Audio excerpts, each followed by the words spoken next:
Eu trago aqui a apuração sobre a notícia que bombou no fim de semana, de sexta-feira até agora, que é a pré-candidatura com o apoio de Jair Bolsonaro, de Flávio Bolsonaro, que diz que vai concorrer à presidência da República caso o pai não se torne elegível novamente.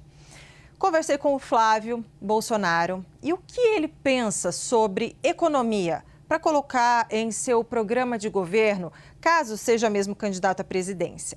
Bom, ele me disse que está montando um time de pessoas que já trabalharam no governo do ex-presidente Jair Bolsonaro, como ex-ministros, ex-secretários, começando pela área econômica.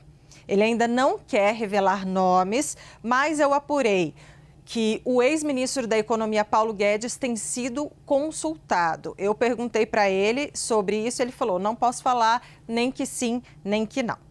Eu perguntei também para Flávio Bolsonaro quais são os planos dele para a economia. E ele disse o seguinte, olha, eu tenho a experiência de 4 anos em que eu vivi dentro do governo de Jair Bolsonaro, que ele era senador, né, enquanto o pai era presidente. E aí ele disse, eu vou dar sequência ao que foi feito na parte econômica.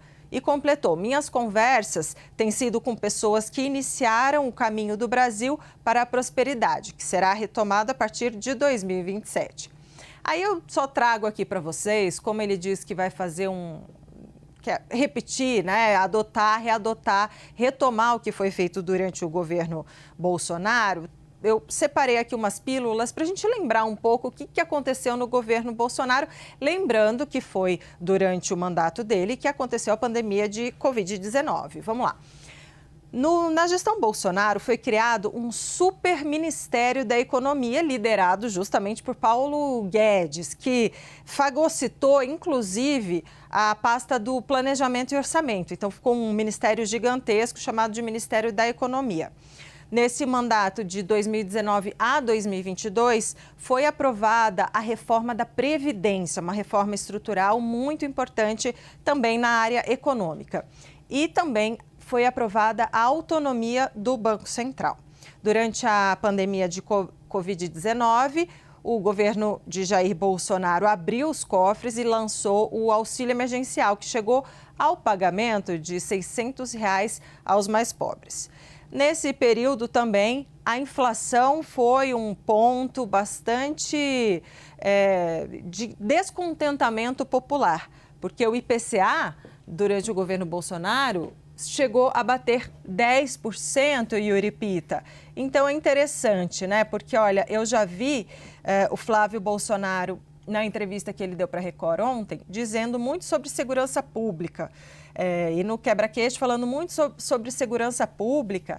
E agora, então, a gente traz esse viés mais da economia, né? Então, a gente antecipa aqui o que Flávio Bolsonaro está pensando para a área econômica, até porque, né, Yuri, foi uma confusão na Bolsa na sexta-feira. Boa tarde, com calma agora para você. É isso, Débora. Muito boa tarde para você, para quem está nos acompanhando, começando mais uma semana aqui no mês de dezembro. De fato, houve na sexta-feira, com o anúncio de Flávio Bolsonaro, a maior queda na Bolsa brasileira desde 2021, quando ainda durante o governo Jair Bolsonaro houve uma ingerência mais forte ali nos rumos da Petrobras, do comando da Petrobras, uma baita de uma confusão, também afetando o mercado naquela época. E agora, diante da perspectiva de que Flávio Bolsonaro seria menos competitivo do que o governador de São Paulo, Tarcísio de Freitas, por exemplo, que seria, na avaliação do mercado financeiro, teria maior capacidade de aglutinar forças. Por isso que, além de trazer, sair do discurso da segurança pública, que a gente veio mostrando ao longo do mês de novembro, era o primeiro impulso para dar mais capilaridade, mais conhecimento e protagonismo ao nome do senador Flávio Bolsonaro, isso por medição em redes sociais, medição em pesquisas de opinião. Agora, Flávio Bolsonaro também começa a mirar para a economia, como a Débora Bergamasco traz nessa apuração exclusiva. E faz seguindo com a sua articulação política com as outras forças para tirar essa desconfiança de que ele não seria capaz de unir forças